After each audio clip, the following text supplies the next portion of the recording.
So let's see, how'd you do? X squared plus 10 squared equals x plus 5 squared. Remember, x plus 5 squared means x plus 5 times x plus 5. It doesn't mean x squared plus 25.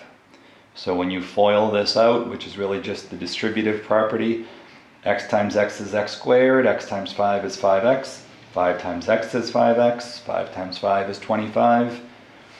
Combine like terms for 10x. One nice thing that happens here is there's an x squared on each side, so we can subtract x squared from each side, and those essentially cancel. And we get 7.5. So, here's the last one. Looks very similar. I'm going to ask you guys to try this one, and I'm begging you to pause the video and really try it, and then unpause and take a look at my solution and my follow-up comments. But I'll get you started if you want some help. Here's a radius, and I'm telling you that this is tangent to the circle, so we can add a right angle there. If this radius is 3, this radius is 3. So this is x plus 3. So Pythagoras would be correct in telling us 3 squared plus 7 squared equals x plus 3 squared. Give it a shot, see what you get for x. Don't forget to simplify. And I'm begging you, hit the pause button. Actually try this one. There is a reason.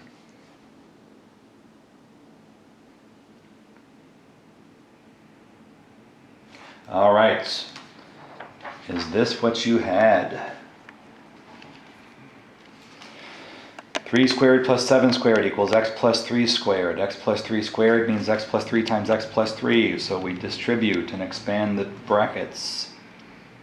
So I get 58 equals x squared plus 6x plus 9. That's a quadratic. The x squared didn't cancel this time, so I need to get a 0 on one side. So I subtracted 58 from each side. That's where the negative 49 came from. Quadratic formula, impervious to the coronavirus. Just doesn't seem to go away. The coefficient of x squared is 1, the coefficient of x is 6, and the c term is negative 49. There's our quadratic formula. Remember, it's all over 2a. So we fill in our values. Is this what you had? I'm hoping you did. And simplify and simplify. And if you at least got down to this far, be very proud of yourself. But we can go further. Root 232 can be simplified. Divide by the perfect square 4. 232 is a multiple of 4, so I guess we're dividing by root 4. So root 4 times root 58 is root 232, and root 4 is 2. So 2 root 58 is the simplified version of root 232. And we can go further. Both of these numerator terms can be divided by that denominator of 2. Negative 6 over 2 is negative 3, plus or minus. 2 root 58 over 2, the 2's cancel, it's just root 58. So negative 3 plus or minus root 58. But remember, x was the length of a segment. That can't be negative. Negative 3 minus the square root of 58 is a negative number. But negative 3 plus the square root of 58 is a positive number. So that's the answer. Or you could also flip these around if you want to have the positive term first. Root 58 and then minus 3. Or negative 3 plus root 58 is also fine. So that is the answer. Now, don't go away. Check this out. Same problem.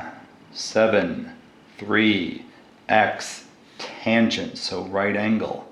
This is 3. How about this? Did anybody think to call the hypotenuse C? Right triangle, 3, 7, C. 3 squared plus 7 squared equals C squared. 9 plus 49 is 58. Square root both sides. So C is root 58. Look how fast I did that. Look back at the picture. C is root 58, but the question is just what is x? Well, I guess x would be whatever C is minus this piece.